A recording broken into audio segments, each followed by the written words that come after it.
मित्रों, महात्मा बुद्ध ने कहा है कि क्रोध करने वाला खुद भी जलता है और दूसरों को भी जलाता है। कराची में 1 मार्च को यही हो रहा था। उपद्रवियों ने अमेरिकी कॉन्सुलेट का मेन गेट तोड़ने की कोशिश की, कॉन्सुलेट में घुसने की कोशिश की। जानते हैं, अगर उन्मादियों की ये भीड़ बिल्डिंग में घुस जाती तो क्या होता? बर्बर हत्याकांड होता, नरसंहार होता, क्योंकि ये भीड़ death to America, death to Israel के नारे लगा रही। उपद्रवियों को रोकने के लिए काउंसुलेट में तैनात सुरक्षा कर्मियों ने फायरिंग की। फायरिंग में 10 प्रदर्शनकारी मारे गए। बड़ी मुश्किल से हालात को कंट्रोल किया गया। पाकिस्तानियों पर हुई फायरिंग को लेकर अब बड़ा खुलासा हुआ है। पहले दिन से ही पाकिस्तान में इस बात को लेकर आक्रोश था कि काउंसुलेट में तैनात अमेरिकी सैनिकों ने 10 पाकिस्तानियों की जान ले ली। मुनीर कह रहा था कि फायरिंग अमेरिका ने ही नहीं बल्कि पाकिस्तानी सुरक्षा गार्ड्स ने की है, लेकिन अब सच सामने आ गया। खुलासा हुआ है कि अमेरिकी कॉन्सुलेट में तैनात ट्रंप के सैनिकों ने पाकिस्तानियों को गोली मारी थी। मित्रों, यहां हम आपको ध्यान दिलाना चाहेंगे कि जिन 10 पाकिस्तानियों को अमेरिकी सैनिकों ने गोली मारी, उन्हें रोकने के लिए गोली नहीं मारी गई थी, उन्हें जान से मारने के लिए निशाना बनाया गया था। क्योंकि जो 10 प्रदर्शनकारी मारे गए उनमें से कई के सिर में गोली मारी गई। यानी पाकिस्तान में अमेरिकी कमांडोज ने वहां के मुसलमानों को गोलियों से भून दिया, उनकी जान ली।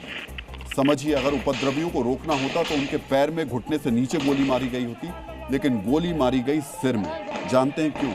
क्योंकि ट्रंप के सैनिक ये सीधा संदेश देना चाहते थे कि अगर अमेरिकी संपत्ति और नागरिकों को नुकसान पहुंचाने के बारे में सोचा तो उसकी सजा मौत है। प्राचीन रोमन कवि होरेस ने कहा है, क्रोध मूर्खों के हृदय में ही बसता है। पाकिस्तान तो बात बेबात क्रोधित हो ही जाता है, इसलिए उनके आईक्यू पर हम चर्चा नहीं करेंगे।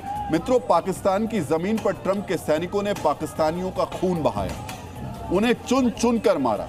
यह मुनीर के लिए राष्ट्रीय शर्मिंदगी का कारण बनता, इसलिए मारे गए पाकिस्तानियों की पोस्टमार्टम रिपोर्ट दबा दी गई। दिखाने के लिए सिंध की सरकार ने जांच का आदेश दिया और ज्वाइंट इन्वेस्टिगेशन टीम भी बना दी गई। मतलब ट्रंप की ताकत के सामने मुनीर नतमस्तक हो गया। लेकिन मुनीर के स्वभाव में धोखा देना है, इसलिए उसने ट्रंप के सपने पर बम बरसा दिया। मुनीर की ये धोखे वाली कहानी हम आपको विस्तार से सुनाएंगे, लेकिन पहले ये समझ लेते हैं कि आखिर कराची में अमेरिकी सैनिकों ने किस अधिकार के तहत 10 पाकिस्तानियों को गोली मारी। ये कूटनीति का गंभीर विषय है, इसलिए इसे बहुत ही ध्यान से सुनिए और समझिएगा। दरअसल दुनिया भर के देशों के बीच 1961 में एक संधि हुई थी। इसे Vienna convention on diplomatic relations कहा जाता है। इसी संधि के आधार पर किसी देश में दूसरे देश के दूतावास की सुरक्षा और अधिकार तय होते हैं। इस संधि को इंटरनेशनल लॉ माना जाता है।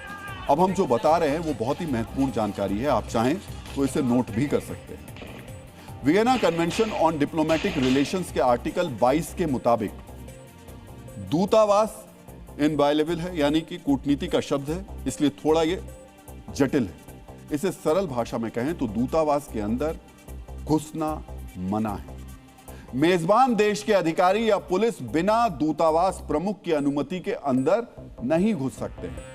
मेजबान देश की विशेष जिम्मेदारी है कि वो दूतावास में घुसपैठ, क्षति, आगजनी या अशांति से उसको बचाए। दूतावास की सुरक्षा के लिए मेजबान देश पर्याप्त सुरक्षा मुहैया कराएगा और अगर हंगामा होता है तो उपद्रवियों को कंट्रोल करेगा। कराची में अमेरिकी काउंसुलेट के बाहर पाकिस्तानी सुरक्षाकर्मी तैनात थे, लेकिन जैसे मुनीर कायर है वैसे ही उसकी फौज और सैनिक भी कायर है। उपद्रवियों को देखते ही सुरक्षाकर्मी फरार हो गए।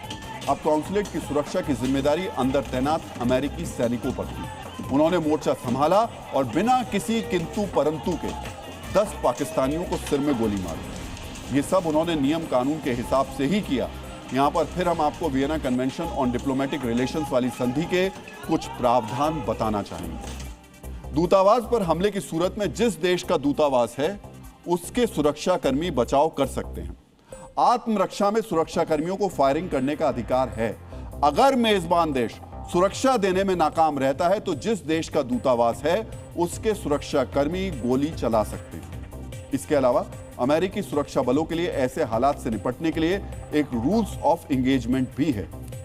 इस रूल बुक के मुताबिक दूतावास गोपनीय सूचनाओं और अमेरिकी नागरिकों की रक्षा सैनिकों का प्राथमिक कर्तव्य। अगर खतरा बढ़ा तो सैनिक पहले वार्निंग शॉट फायर करेंगे, फिर भीड़ को तितर-बितर करने के लिए फायरिंग करेंगे और अगर भीड़ दूतावास में घुसने की कोशिश करती है तो सीधे निशाना बनाते हुए फायरिंग कर सकते हैं। डीएनए मित्रों, अमेरिकी सैनिकों ने वियना संधि और अपनी सरकार की रूल बुक के मुताबिक फायरिंग की।